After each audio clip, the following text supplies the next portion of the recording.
मी आमच्या पोरांना मोठी स्वप्न दाखवली नाही, त्यांना त्यांच्या जगण्याची कला शिकवली नाही. फक्त मार्क कर, कुठेतरी नोकरी लाग, ह्याच्या मागे लाग, त्याची चिठ्ठी आण, बँकेत तरी लागलं पाहिजे, पतसंस्थेत तर चिटकलं पाहिजे. शिक्षणाचा अर्थ एकमेव नोकरी मिळाली पाहिजे एवढाच सांगितला.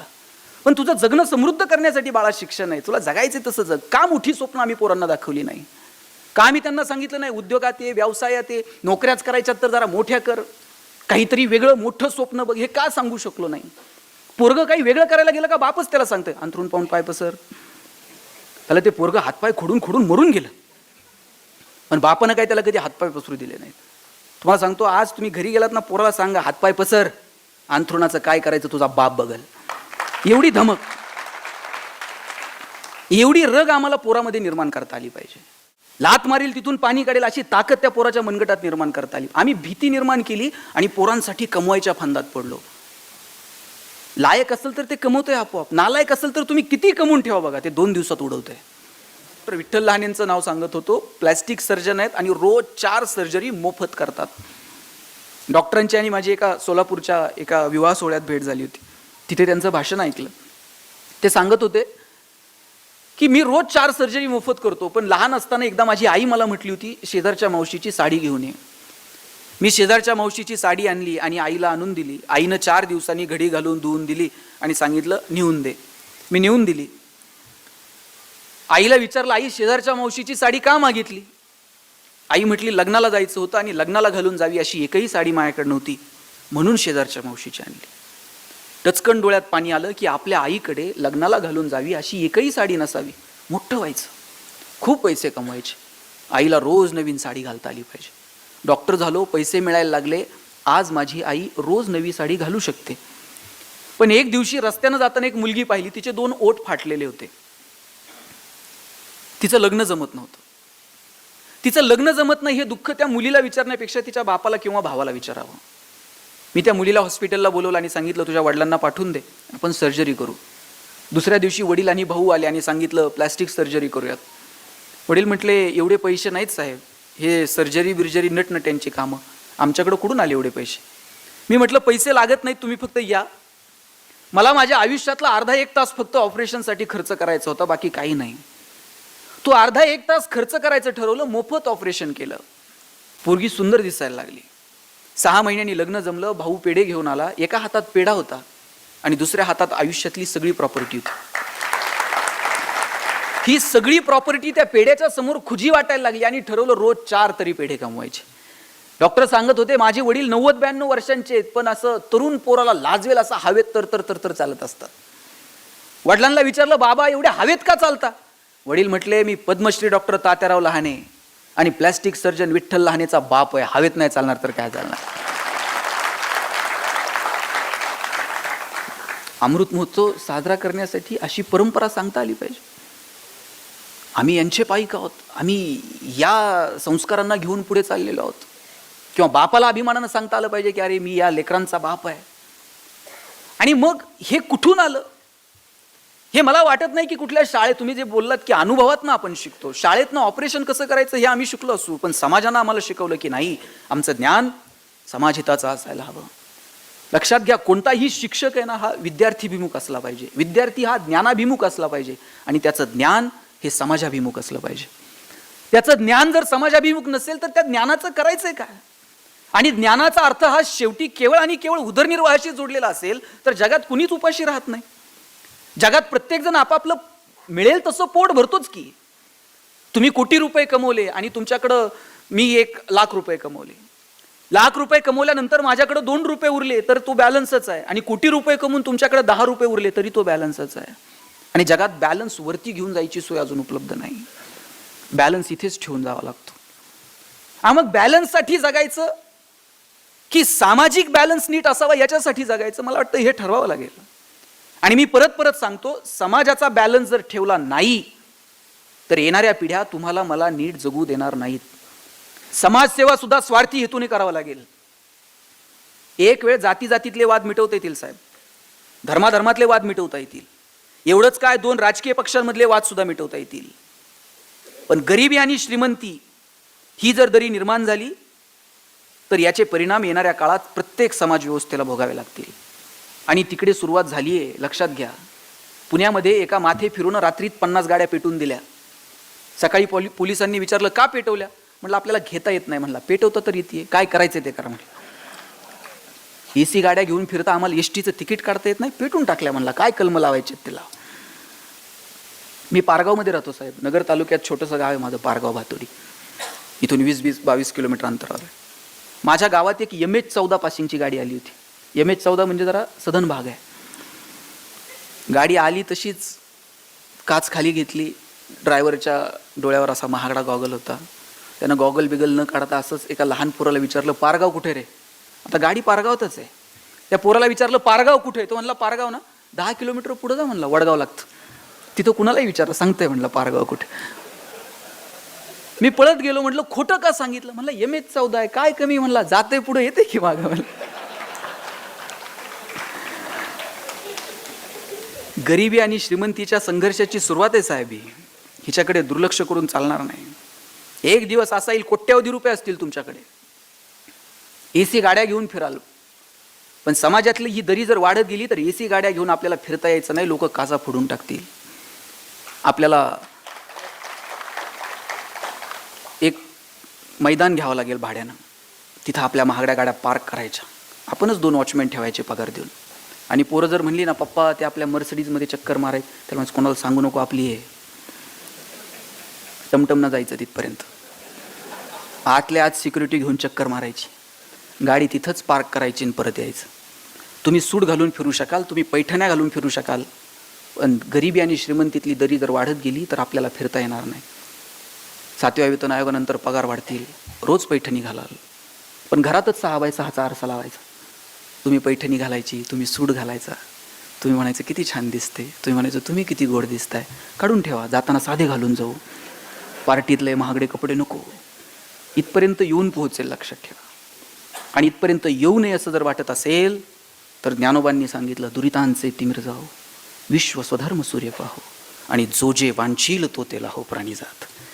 ज्याला ज्याला जे जे हवंय ते मिळू दे, पण कधी मिळू दे?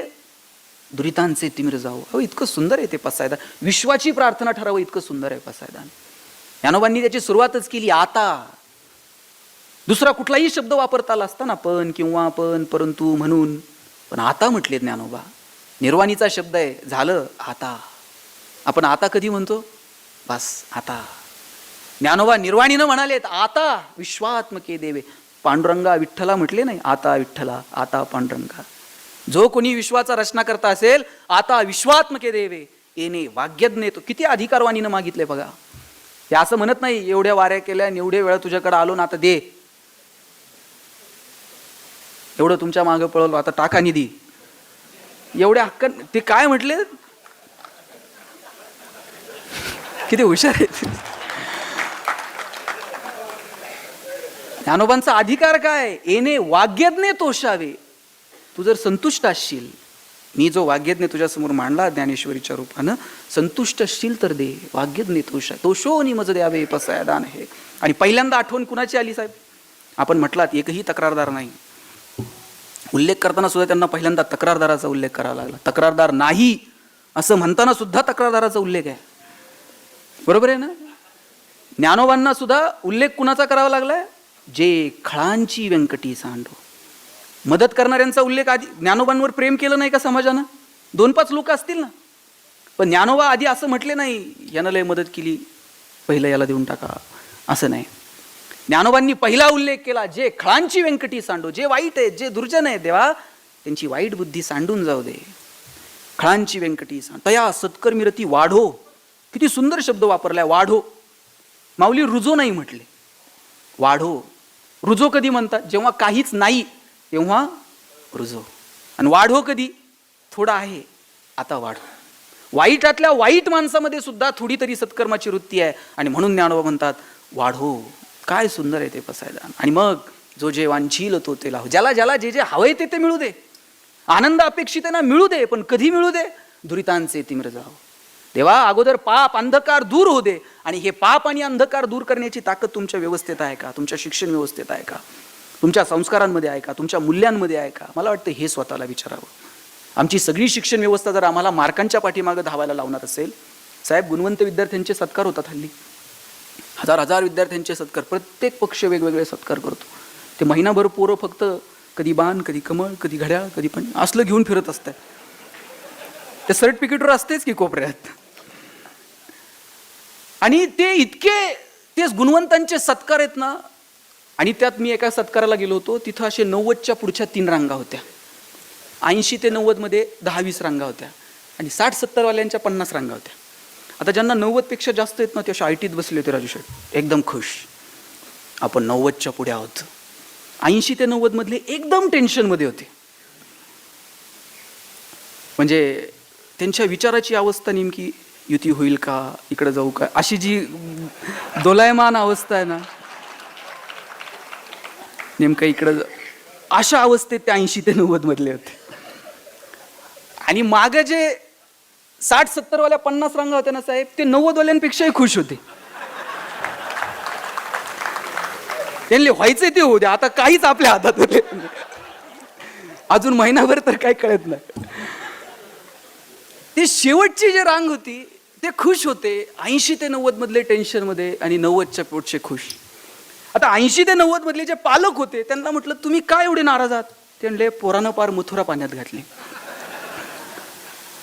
म्हटलं काय केलं? म्हणजे त्याला महिनाभर आधी सांगत होतो, जरा जास्त अभ्यास कर, जास्त अभ्यास कर. आता 90च्या रांगेत बसलं असतं की नाही. म्हटलं केलं काय? म्हटलं काय करणार, मार्क नाही पडले हो नीट. म्हटलं किती काय? म्हणजे काय सांगायसारखे सुद्धा नाही. म्हटलं काय तर आकडा असेल. म्हटलं ते 89 पॉईंट समथिंग काहीतरी आहेत त्याला. आता त्या मुलाला 89% मार्क पडले, याचा आनंद पालकांना नाही, पण 90 मिळू शकले नाही त्याचं मात्र दुःख आहे. मग मी दोघा नवरा बायकोला विचारलं, तुम्हाला 10वीत किती होते मुळे साहेब? आश्चर्य असे, दोघा नवरा बायकोंच्या मार्काची बेरीज केली तरी 90 होत नव्हती.